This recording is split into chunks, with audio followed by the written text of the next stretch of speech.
Hi,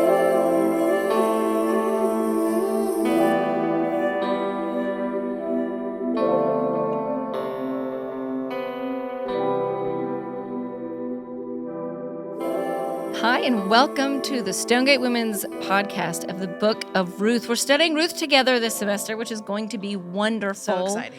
So welcome. My name is Lindsay Schott. I am your host right now. This is my co-host, Jennifer Curran. Hello, hello. Jennifer is our fearless leader and director. Jen, tell us something about you.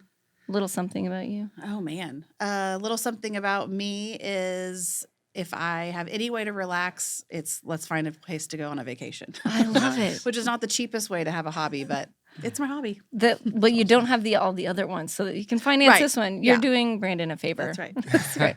Okay, and we have with us Dr. Justin Jackson, our resident director of theological development, with us talking about the Book of Ruth. Welcome, Justin. Thank you. Thanks for having me on. Thank you for being on the podcast with us. So tell us a little bit about you first, your life, who you are. Yeah. So I think the most important thing about me is I'm married to Rachel Jackson. She's great. Yeah. Keep her. Anybody that knows her, they just know that's the better part of me. So I love Rachel. We've been married for going on for 15 years. We have 4 kids that keep us on our toes. Rachel has been with me through thick and thin. We've been missionaries in East Asia. I've been a lead pastor at another church, and she's been with me through all of our theological studies and all that. It's been a huge blessing to have her. So let's see, random fact, I love taking pictures of wildlife, and specifically, I love chasing around bears, which, That's it's a weird thing. And expensive hobby. Right. Yeah, Not the vacation I'm signing up for. No. My hobbies. I feel like I really respond well to Dwight Schrute and kind of his interests, and so it kind of just it helps. Yeah. So Beats and Bears and Battlestar Galactica. I don't do Battlestar Galactica. Okay. I'm not that nerdy, but bears, yes. Okay. Well, that's great. We're thrilled to do this Bible study, and we're thrilled that you're here. So thank you so much.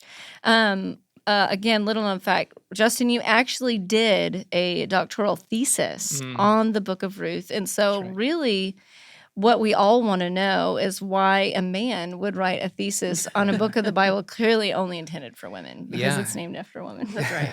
Sure. Well, I think for me, what kind of came to me personally was I love these surprising books that have a surprising message. So I was very familiar with Ruth. I'd heard it, being a kid in church, the felt board story and all of that.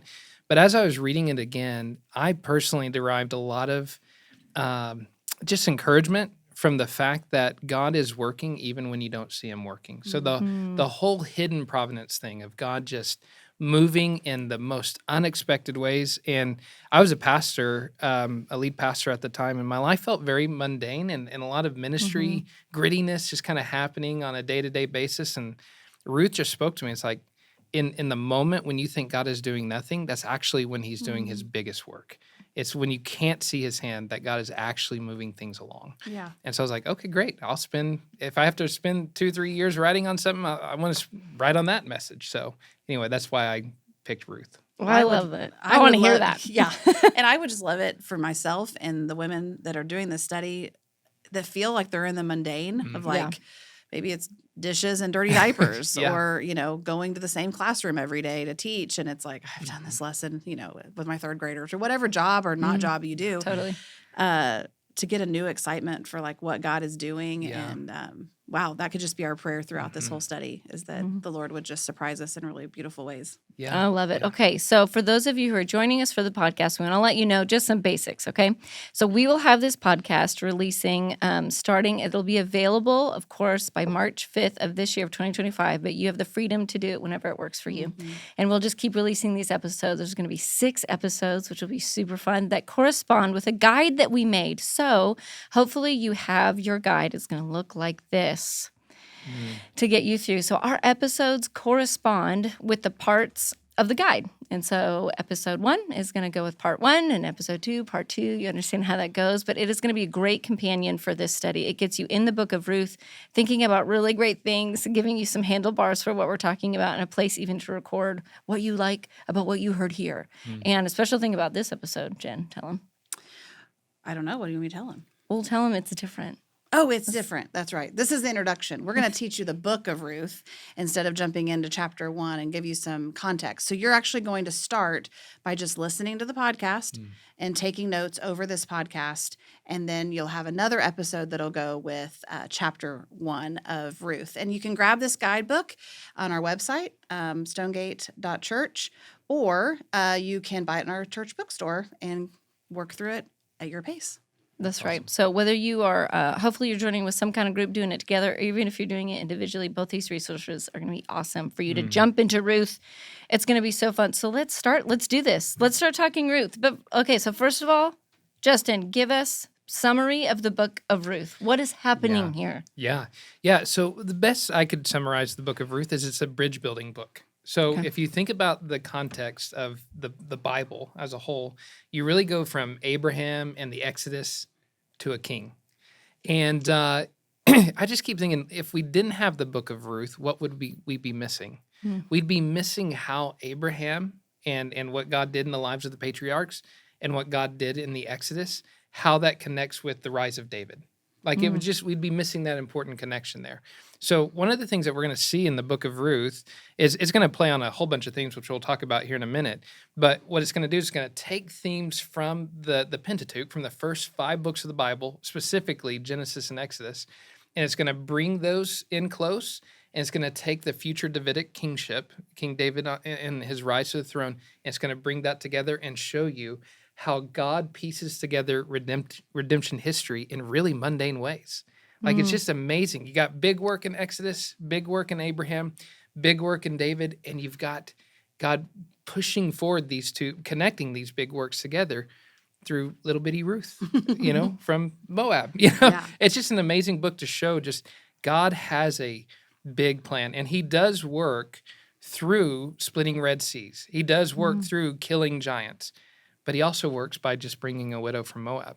And it just connects those big works together. And so as you're reading it, you should be hearing some echoes of things that you read from Genesis, echoes of things you read in Exodus as well, and be thinking about, okay, well, why is the author wanting me to hear those themes in this book, and how does that connect with King David? So that's how I've come to understand the book, is a short history meant to connect two massive works of God to show how God works in building redemption history. I think that's hugely helpful, because most of my Bible knowledge always started as real spotty. Like, it's like, I know there was a garden and that got lost, and then it's fuzzy, and then there was a guy named Abraham, Isaac, and Jacob, and they somehow ended up in Egypt, and there was Moses. And after that, it's kind of like, and that's if it's going well. So it's helpful to see these are the transitions. These actually transitions between huge movements of God throughout the Bible, these bridges, like you said.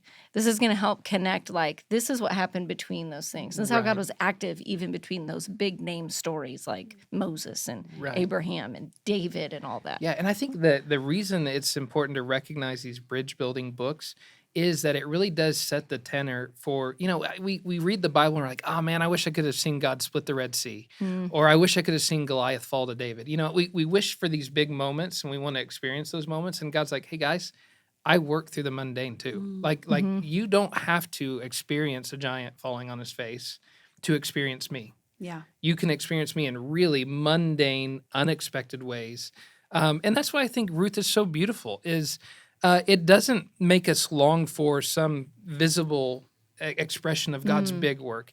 It makes us look for God's hand at the kitchen sink on Monday, or in the living room with my kids, or in my church office when I feel like my ministry is not going anywhere.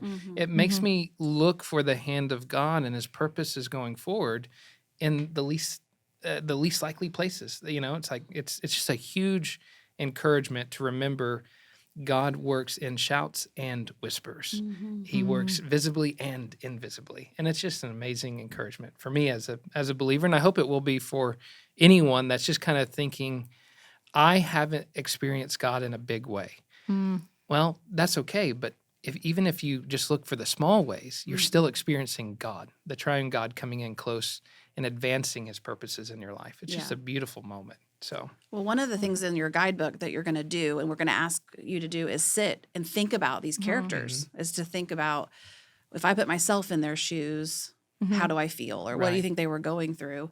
And, it'd be so funny to talk to Ruth and Naomi in heaven right now and be like, did you have any? They had no idea. They, Yeah. they had no idea. Sometimes we can't even recognize, but these sort of stories, seeing it in the bigger picture and keeping that in mind as we study this, just remind us to build even that faith of like nothing's wasted, Right. that he is moving. And I may not get to pinpoint exactly what it is, but it's like in Naomi's grief, you're going to sit. We want you to feel and sit in her grief, like someone that's so hurting and could be sitting in your living room, right, moaning of just this grief of her husband, or a single woman not knowing how she's going to provide for herself and having. So take the time to ask the Spirit even just to help you, like, because it'll aliven that thing that we're trying to even grow in ourselves of just my life matters, and it may look small to me, but it's not. If you think about just the commonalities of the struggles we have, it's like financial problems. Well, they lived in famine. They were poor widows. They had no place to go. They're literally,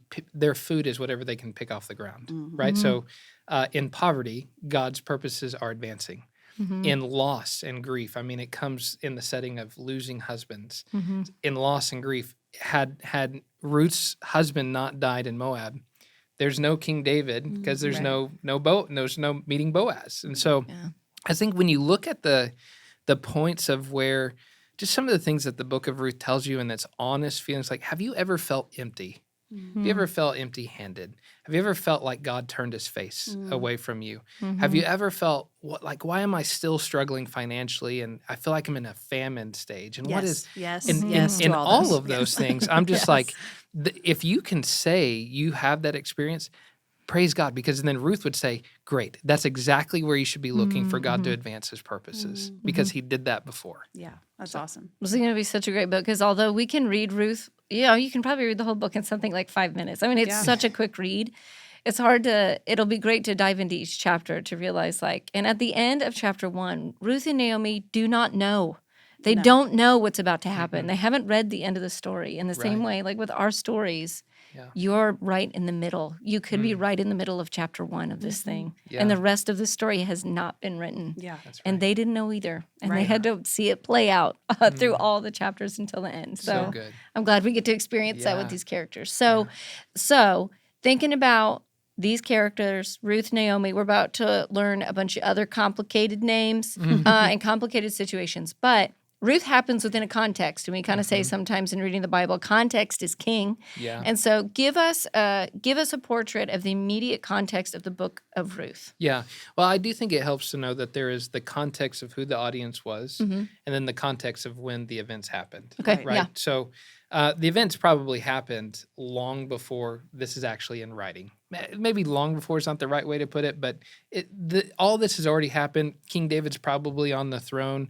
In history, we think that one of the prevailing theories is that Samuel, Gad, and Nathan were the ones that pieced this book together as a part of 1st and 2nd Samuel. Okay. So one of the things, the historical context of the author, what he's trying to do is he's trying to show you where King David's kingship has come from. Like it's not an outlier in God's redemptive history. Like I said, it's a bridge. So he's trying to show that King David's rise is a natural outworking of Abraham and the Exodus. So that's kind of the historical context. But the actual setting is a different context. And so when you're reading it, you get it in verse 1, and we'll look at it more when we look at chapter 1. But when you read the words, in the days when the judges ruled, it immediately puts you back to the judges' context. So you can't read Ruth without also thinking about the judges. So you go to the book of Judges, and that sets the kind of time frame context, and then you find out that the story is set in Bethlehem. And when we hear the word Bethlehem, we tend to get this, the city of David, the city of Jesus. And it's like, but at the end of Judges, Bethlehem is hell on earth. I mean, there's a whole thing at the end of Judges called the Bethlehem cycle, and you get to Judges 19, and you can just track Judges 19, a word-for-word restatement of Genesis 19. Well, what happens in Genesis 19? Well, this is Sodom and Gomorrah. And so in Judges 19, what's Bethlehem like? They literally do, and you can just highlight it. And in fact, it's a kind of a fun exercise, reading Genesis 19 alongside Judges 19 and tracking the word for word repetition of what's happening. And what Judges is doing there is showing that Bethlehem has become as bad as Sodom and Gomorrah. Wow. So when you're reading in the days of the Judges in Bethlehem, you're reading in the context of a Bethlehem that is as bad as Sodom and Gomorrah, which does a couple things. Number one, it really makes you impressed with Ruth, because one of the most faithful Israelites of the time is a Moabite. like the hated enemies of God's people. And she's actually more faithful and more knowledgeable of God's word than even most of the Israelites of the time. And it also makes you appreciate Boaz as an Israelite, because he's not, what Boaz does in the book of Ruth is really countercultural to his time. I mean, he's a man outside of his culture. He's loving people, welcoming the sojourner, providing for the poor. It's like that wasn't happening in the book of Judges in Bethlehem. What people were doing was the whole city was gathering around and trying to murder and rape and do all these. I mean, just the honest background of what it is. They're replicating Sodom. So for me, that's the context. That's the setting of the book. Is in this really terrible place called Bethlehem, where it's a lot like Sodom and Gomorrah. And then you got the historical context, like I said, where Samuel's just trying to show you where does David's kingship fit into the big plan. So And remind for people why David's kingship matters. Just if they're kind of new to the Bible, what continues after David. Just kind of give us that. Totally. I mean, I know that's a short answer. Yeah. Well, again, this is where connecting it with the book of Judges is so helpful, because it's in that time of Judges. Well, what's happening in this context? There was no king in Israel. So what happens? Everyone does what is right in their own eyes. So Judges gives us this pattern that basically says God's people without a king, we just do whatever the heck we want, right? We just we go off, we do whatever we want. So we need a king who's going to lead us away from sin, because in the Old Testament, wherever the king goes, there go the people. The king is true Israel in that sense. He's the head of the nation. And I think if you keep reading through the Old Testament, you'll find that out as you're reading about David. When David was at his healthiest, the nation of Israel was at its healthiest with God. After David, when there's an evil king who worships idols, all the people worship idols with him. Yeah. When Hezekiah comes, he cleans up the temple, and all the people destroy their idols and repent. So there's a principle of wherever the king goes, there go the people. And so without a king, we're up a creek without a paddle. Where, it is the Wild West in its worst version. Everyone does whatever they want. There is no law dog here. Dog. So Ruth is just showing. Exactly. Yeah, be true to yourself here. Yeah. And sounds familiar. And Ruth is just kind of, it's coming alongside of 1st and 2nd Samuel to show that we need a king, but we don't need just any king. We need a righteous king who will lead us away from unrighteousness. And obviously that sets us up for the gospel story eventually. Right. So, yeah. That's great. So as we encounter some things in the book of Ruth that feel like it lands on us a little sideways as 21st century readers. Sure. Like there's going to be things that are coming up that I'm like, I don't even know exactly what to do with that or what's happening. Yeah. Especially as a feminist. Yeah. Like we're just trying to find husbands. Right. Yeah. Naomi's questionable at best. Yeah. Why is she at his feet? Is that a euphemism? Right. Sure. There's going to be some stuff. So there's going to be some stuff that as you read it, you're going to go, I don't relate to that. I don't even know what's happening there. Is there a different translation? I should read that in? Yeah. Give us a little bit of just some handlebars of like, and when you come across some world cultural things, what do we do with that? Yeah, I would give you 2 cautions. One would be humble enough not to read through modern Western eyes. Yeah, it's hard. We live in a culture that's overly sexualized. And for me, I remember going through commentaries and some of the more modern scholars, the ones that were kind of wanting to be, they were more on the feministic edge of things, or they were just trying to be more cultural. They read things like, she uncovered his feet, and it's like, oh, that's sex. It's like everything here. It's easy to over-sexualize a book, especially from a Western context. And so one of the things I would just say, have a healthy suspicion that maybe we might be reading things from our context that are not there, right? We always are reading it. I mean, right. We have to just know. Maybe. It's hard not to. We didn't live then. Yeah, absolutely. I mean, would Ruth have shared our, laying at his feet, would she have felt like that was a derogatory thing, probably not, but for us, that's weird. It's like we would think that's weird, but that's a different cultural context. We have to have to learn how to doubt our own cultural reading of things. The second thing I would say is because we are spanning like thousands of years. I mean, this thing happened long before our time, and there's a different culture, there's different things, and it should make us curious, right? So the sandal theme is an example. Like we'll talk about the sandal exchange later on, but when you realize what that's symbolizing culturally, it's amazing. Like it's amazing. So not only would I tell you to doubt like your postmodern viewpoint of things, as you're reading this thing and try not to judge it. The other thing I would say with that is be curious, because not everything is as it seems. Yeah. There's more here than meets the eye. And there's a lot of cool movements and plays that are happening. And as we talk about, especially the Exodus theme and Abraham theme in here, it's like these moves are really huge. Like I just think I'll point out one. Yeah, that's great. In I think it's Ruth 4. Yeah, Ruth 4. Boaz tells the people that he has redeemed and acquired a wife. And literally in Hebrew, it's kana. It's I've purchased Ruth to be my bride. And immediately as a in a postmodern context, you're like, what is this mail order bride thing? It's like this is a weird thing.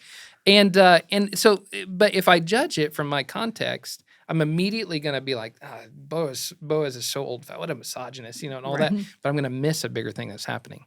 It's interesting because there's no other Old Testament text that talks about purchasing a bride. No other Old Testament text that uses kana, I've acquired a wife for myself. But there are all kinds of other texts that merge, I've redeemed and acquired, and it's always an Exodus context. It's Exodus 15 all over, where God redeems a people and purchases them to himself. And so when you begin to think like the only time these two words show up is to show the Exodus theme, now I begin to see what the author's doing here. He's trying to show like Ruth is connected to the Exodus because she, like Israel, has been redeemed and purchased. And it's a beautiful picture in that. So it's not as derogatory as I might initially feel like it is. So, yeah. I love these themes that will stretch from Ruth back to Exodus, Genesis, and there are several. There's more than one here. Yeah. So give us an overview of some of those themes that we're about to see. You just did one, which is Exodus, so you can do it again a little bit if you want. But what are we going to see from Ruth that actually connects us to other parts of the Bible in an overarching way? Yeah, so I will go a little deeper into Exodus here with that, because one of the things I think that you should do is as you're reading a book, read it for its structure. Okay. Always read it for its structure. If I were to tell you, okay, I've got a book in mind, it starts with a famine that forces God's people to leave the promised land. And they're going to sojourn in this land. But what's going to happen is the Hebrew lads are going to die. The Hebrew boy, that's literally the word here.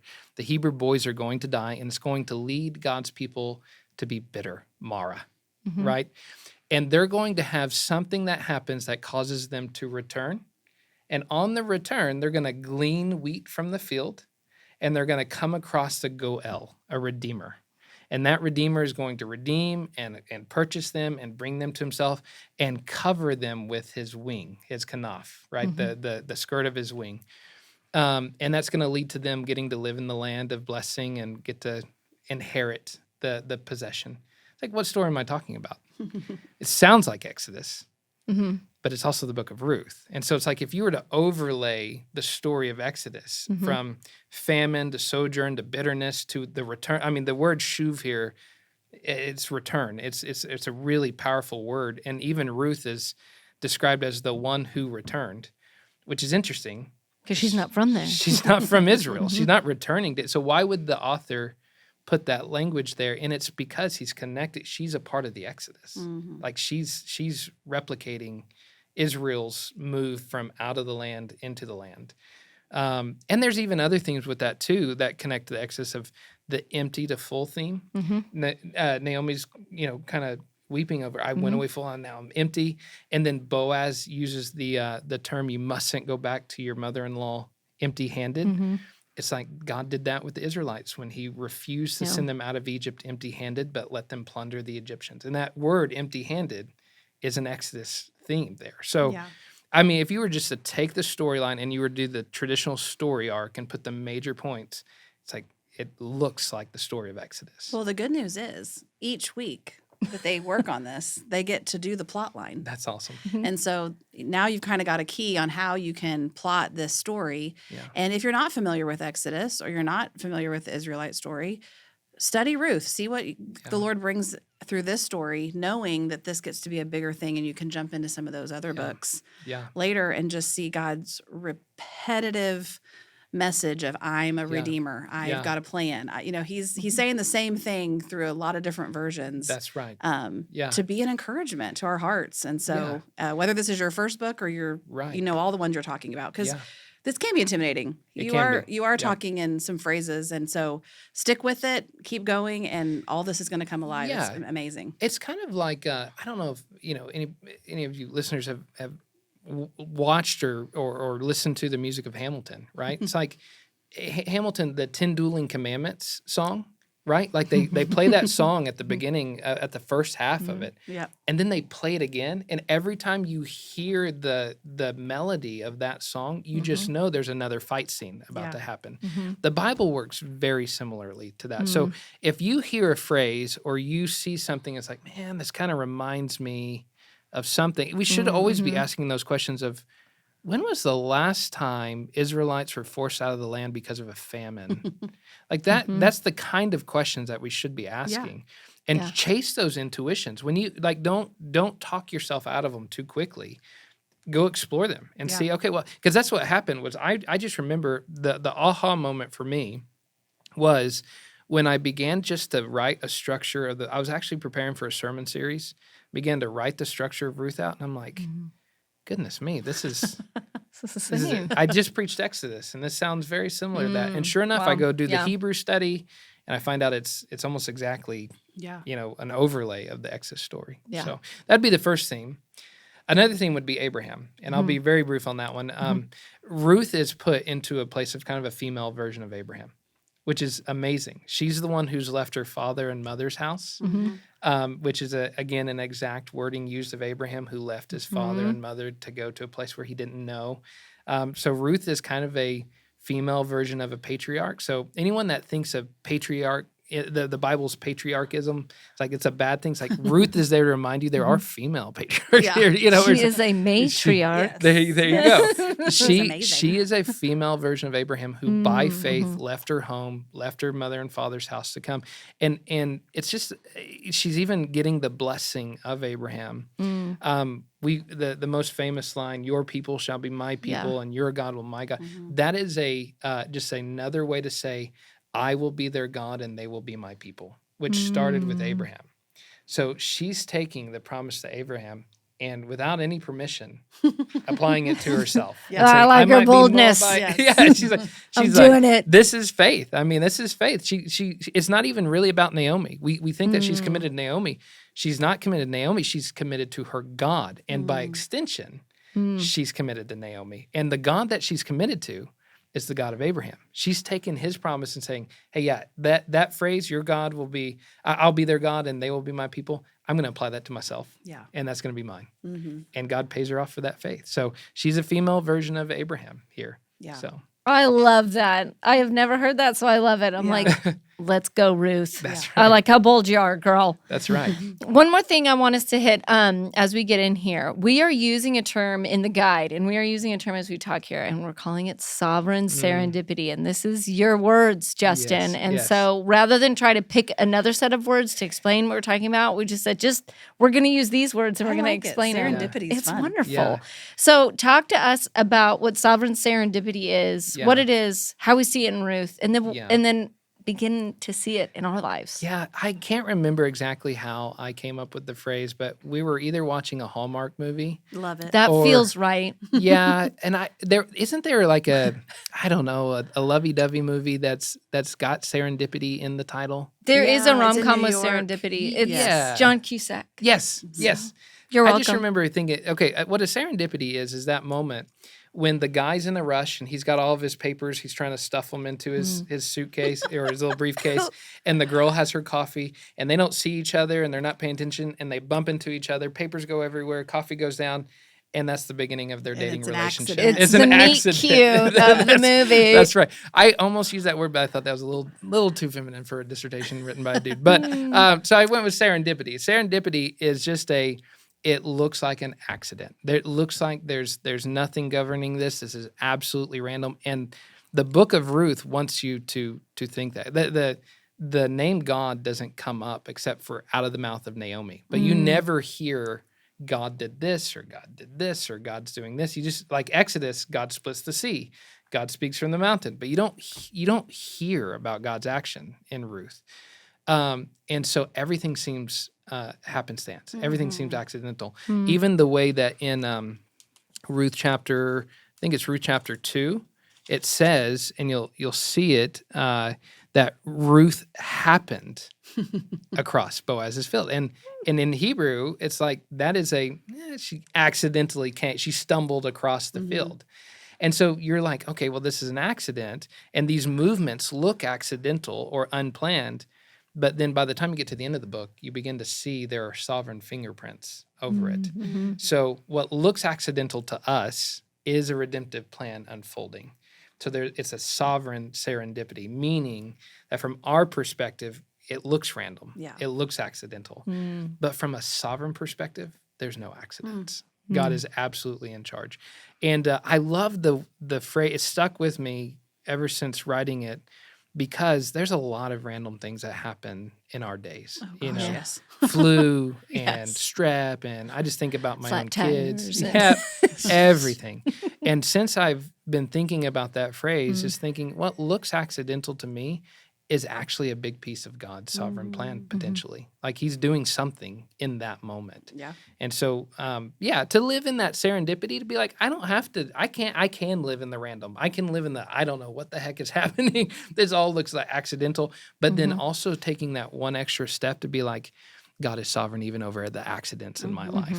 Like it's not accidental to him. Yes. So I think as you're reading the book of Ruth, it's so amazing just to see she stumbled across Boaz's field, but she didn't, though. Yeah. Right? So, I mean, God is leading her through that. There's other books of the Bible that do that. Esther. Mordecai happens to overhear the guys planning to assassinate the king, which is actually a big piece in the book. Yeah. Esther happens to be in a place, where she overhears some things. I mean, it's just there's all kinds of moments like that in the Bible. That even David killing Goliath, David happened to be bringing food to his brothers. He wasn't there to kill Goliath. He was there to bring lunch. It's like, but that was an accidental. God is sovereign over that. Yeah, and now he's the most popular Bible story in Kidsmen. That's right. There we go. Right. So, bringing lunch to your brothers. You don't know what's going to happen. Never know. Okay, you never know. Well, y'all, that's all we have for this episode. Jen and Justin, thank you so much. We cannot wait to jump into the book of Ruth with you. So keep listening and keep looking for God's sovereign accidents in your life.